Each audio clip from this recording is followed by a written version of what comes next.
สบายดียามเสาร์พี่น้องมื้อนี้แดดจำเลยพาพี่น้องมายามตูนหมอสิฮอดจากที่ถือสักตัวยามกลับยามเสาร์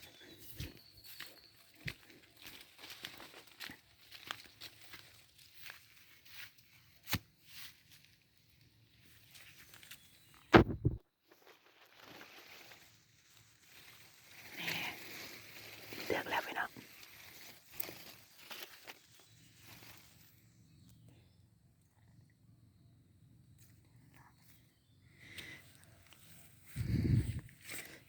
ใส่มือบ้านเนี่ยบ่ถืออึกสองคำเถือบ้านนี่มายามบ่ถือ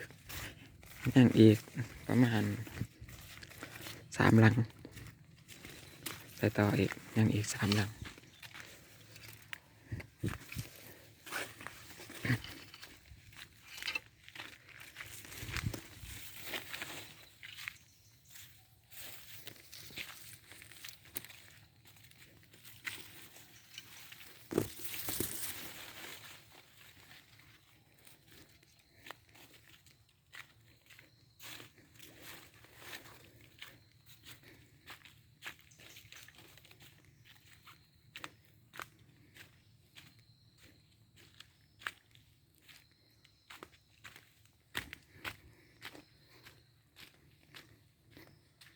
ต้นย่างไง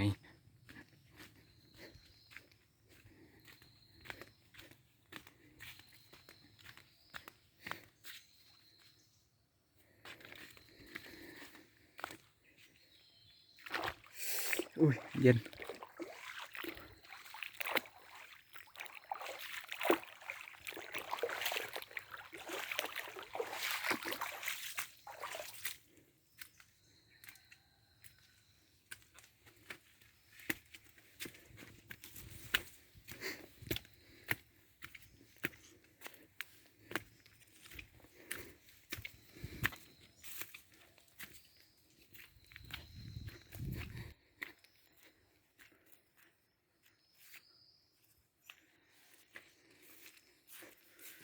ขอหยุดวิดีโอไปก่อนนะพี่น้องหมอสิหาทางติดต่อยังประมาณอ่า ไกลเติบประมาณครึ่ง ลักกิโลหอดละ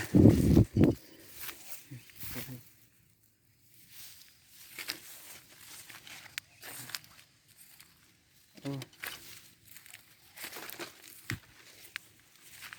เป็นยังไงเด้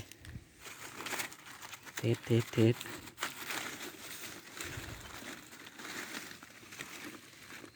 โอ้โบราณสักที่แก่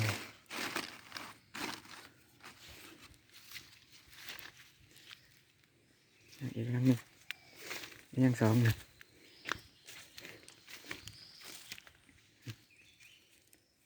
ไว้มันหลายได้พี่น้อง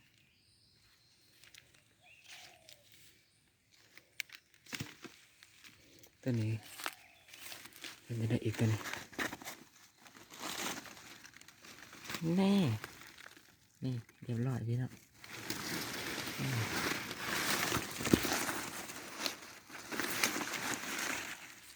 นี่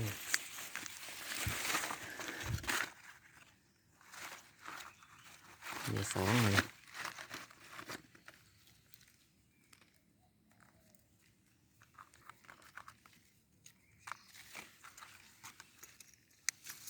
ยังลังหนึ่งวันนี้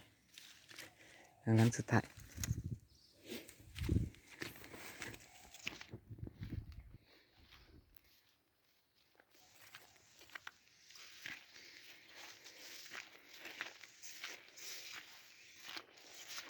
เป็นจะได้ลังสุดท้าย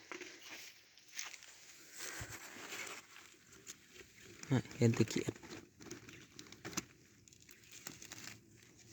เห็นตะเกียบ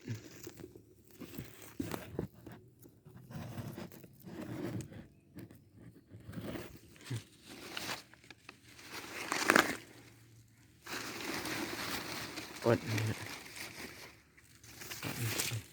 มาตันไว้มาถือสามได้2 ตัวมันขอบใจพี่น้องที่เข้ามาเบิ่งจนจบ ฝากติดตามคลิปวิดีโอต่อๆไปเด้อพี่น้องบาย